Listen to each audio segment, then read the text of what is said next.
This house is for me and my parents. Write up the divorce papers and get out. My husband Leon, who has been treating me like a maid and always favoring his parents, is again saying whatever he pleases. I've been patient so far to avoid upsetting my parents, who were so happy about our marriage, but if he's going to behave like this in front of them, it suits me fine. Alright, I'll do as you say. I left the room, taking my distraught parents with me. When will he realize his numerous misunderstandings? I'm looking forward to it. My name is Jessica, 29 years old. I was born when both of my parents were 40 years old. They wanted a child, but it didn't come easy, and infertility treatments were not as advanced as they are now, so they had a lot of distress. Just as they were about to give up on having a child, that's when I came into their lives, and even now my parents still talk about it joyfully. Being the long-awaited child, I was doted on immensely by my parents. Even when looking at my childhood photos, I can feel the love my parents had for me. Although my parents were not wealthy, they always celebrated events like my birthday, Easter, and my kindergarten graduation in a grand manner. They were also very supportive of my studies. If I said I wanted to learn English, they immediately enrolled me in an English conversation class, and they bought me a lot of books because I loved reading. They also said, "If it's something you need for your studies, just let us know and we'll get it for you." Looking back, I now realize that they must have struggled quite a bit to cover my education expenses, but they never showed it. They always treated me with smiles and celebrated greatly when I got good grades. As I grew older, sometimes my friends would mistake my parents for my grandparents, but I never minded. I met my now husband Leon at a matchmaking service. Leon, like me, was an only child with elderly parents, and our circumstances were similar. We had the same hobbies, and our conversations were lively. We dated smoothly and decided to get married. My loving parents were in tears at our wedding, blessing our marriage. At first, I was working after our marriage, but Leon proposed. We both have elderly parents. Of course, we don't feel dissatisfied about it, but wouldn't it be nice if they were younger? It's tough to raise a child in old age. We want to have children sooner, so can you quit your job and focus on raising a child? I loved my job, but what Leon said made sense. I remembered my mother telling me that her night shift job and the stress from it, as well as not being able to get the timing right for conception, might have been reasons why they had difficulty having me. I thought it might be a good idea to quit my job and focus on creating a conducive environment for having a baby. Plus, Leon said, "You can return to work when our child is old enough," which reassured me. Fortunately, I had a professional certification that would allow me to return to work anytime. So, I quit my job and became a full-time homemaker. However, after our marriage, Leon started acting high and mighty just because I was a homemaker. Before we got married, I thought Leon treated me as an equal, but after, he started acting as if he was superior. Being a housewife isn't exactly a walk in the park. Between cooking 3 meals a day, cleaning, laundry, things I used to casually handle when I was alone became a challenge, especially since Leon is particular about details and won't allow any slack. Dinner should always consist of at least 3 dishes. Also, ensure there's hot pancakes for breakfast. My mom managed to do that even while working. When I wake up in the morning, my suit and shirt should be ready on the hanger. Just grab my bag and go. That's the least you can do as a housewife. That's how my parents always did it. Every time I tried to object, he would retort, "You're a housewife, aren't you? Don't get too high and mighty while eating off my dime."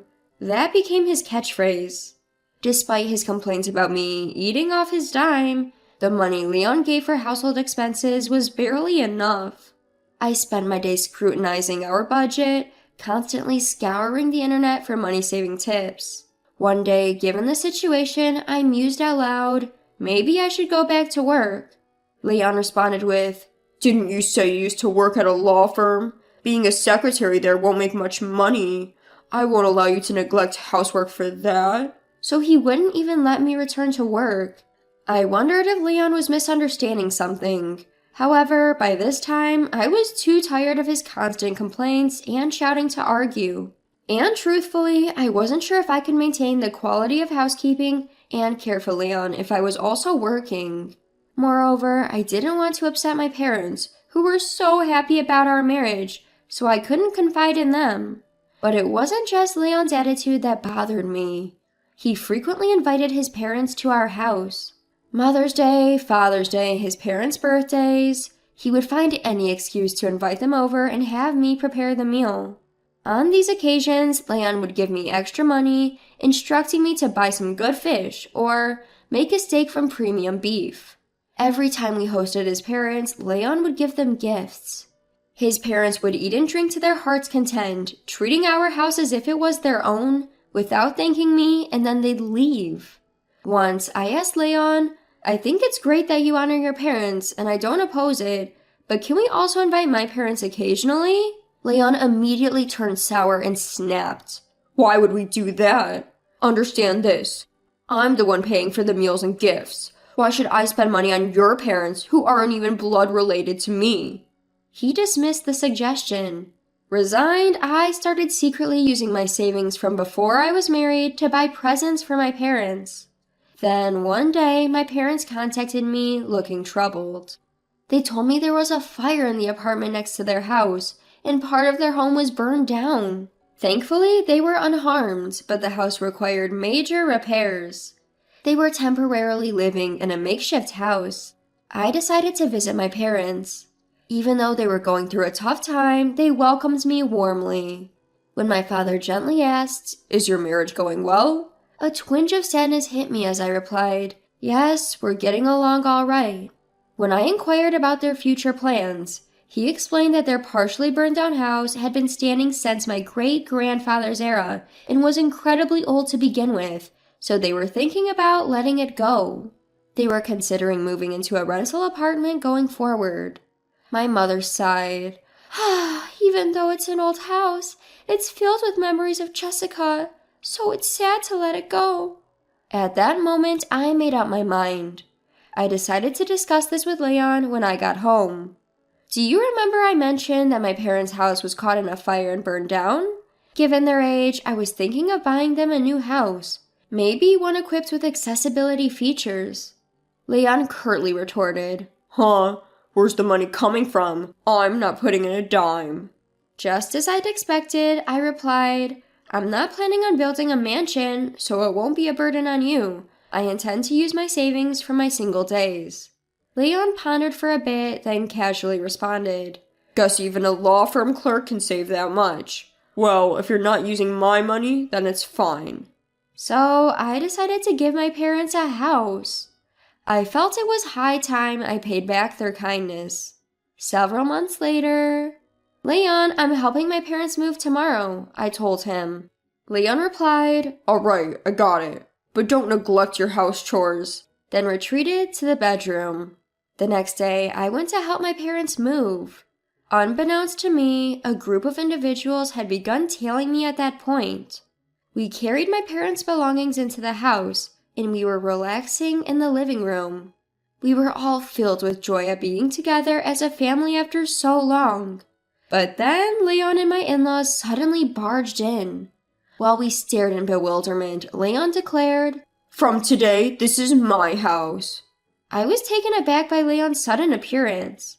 "Why are you here?" When I asked this, he haughtily replied, "I heard you were moving today, so I followed you." When I responded, "What? My house? What are you talking about? I don't understand."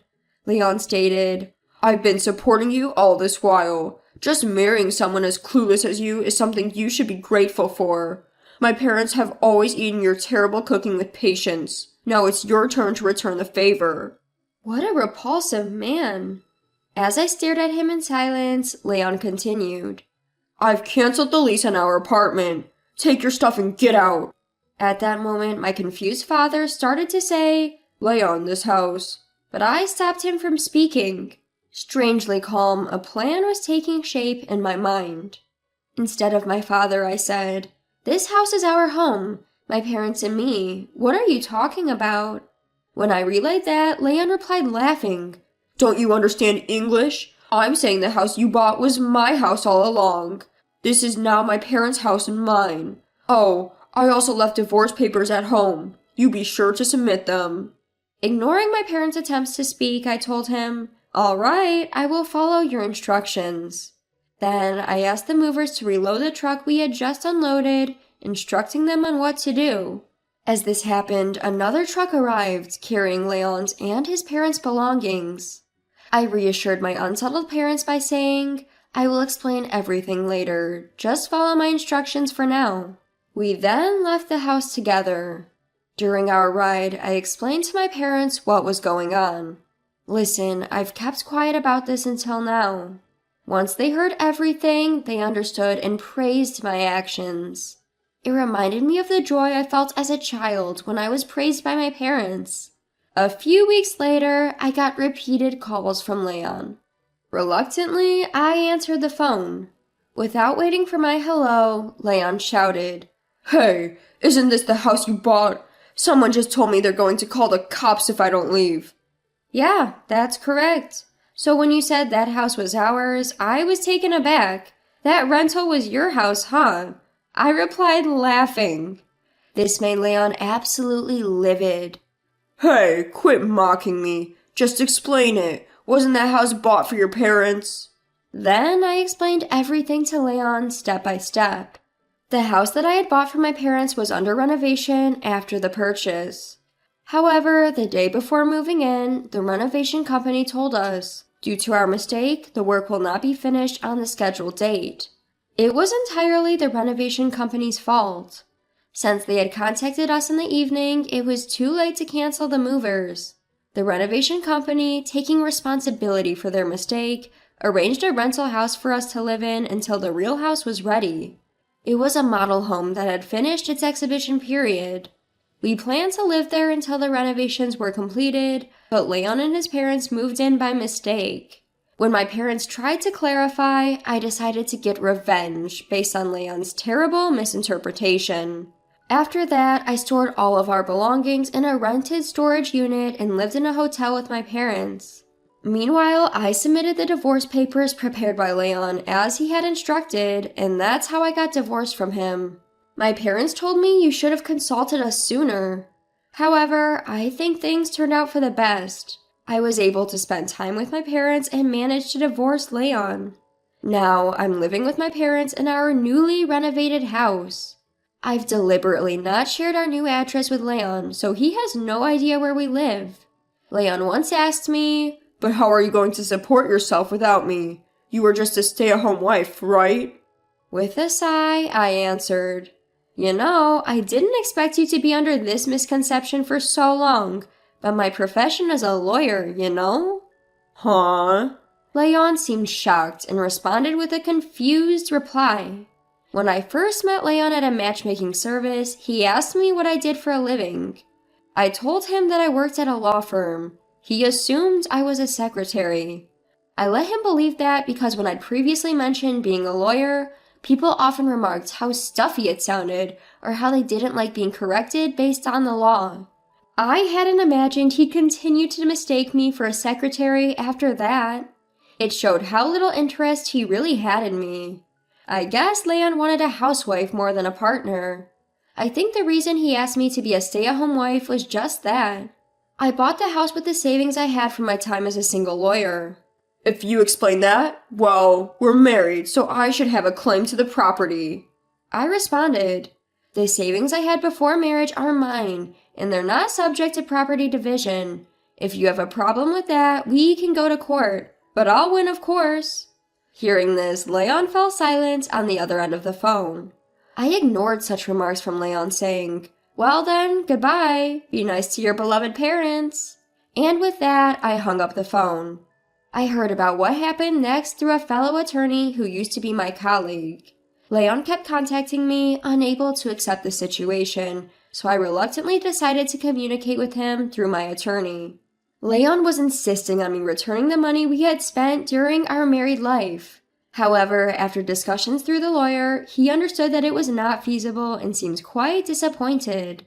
That's expected. After all, I became a stay-at-home wife because Leon asked me to, and it's a husband's duty to provide for his family. I did everything that I should have as a homemaker, and I didn't fall short. Leon had terminated our apartment lease himself, leaving him with no place to stay. Currently, he has moved back into the small condo where his parents lived, and the three of them are living there, uncomfortably crammed into the small space. Leon had virtually no savings. He had a low salary, and yet, he made me stay at home, only gave me the bare minimum for living expenses, and spent the rest of the money on his hobbies and gifts for his parents. Despite this, Leon was starting to desire a larger house. He seemed to have come up with this plan when I mentioned to my parents that I wanted to buy a house. Needless to say, it failed spectacularly. Even if it weren't a temporary home, assuming that we would leave quietly is just stupid. It's pathetic to realize how naive my ex-husband was. Leon is now tired of caring for his parents in the cramped condo, and he has been pressing for reconciliation many times, now that he knows I'm a lawyer. Of course I've been ignoring him. I'm currently enjoying my time in my new house with my parents. At the moment, I'm not particularly keen on getting married again. However, a fellow attorney who I worked with during my divorce from Leon has been showing some interest. I am considering being a bit more positive about it, perhaps to give my beloved parents the joy of seeing their grandkids sooner.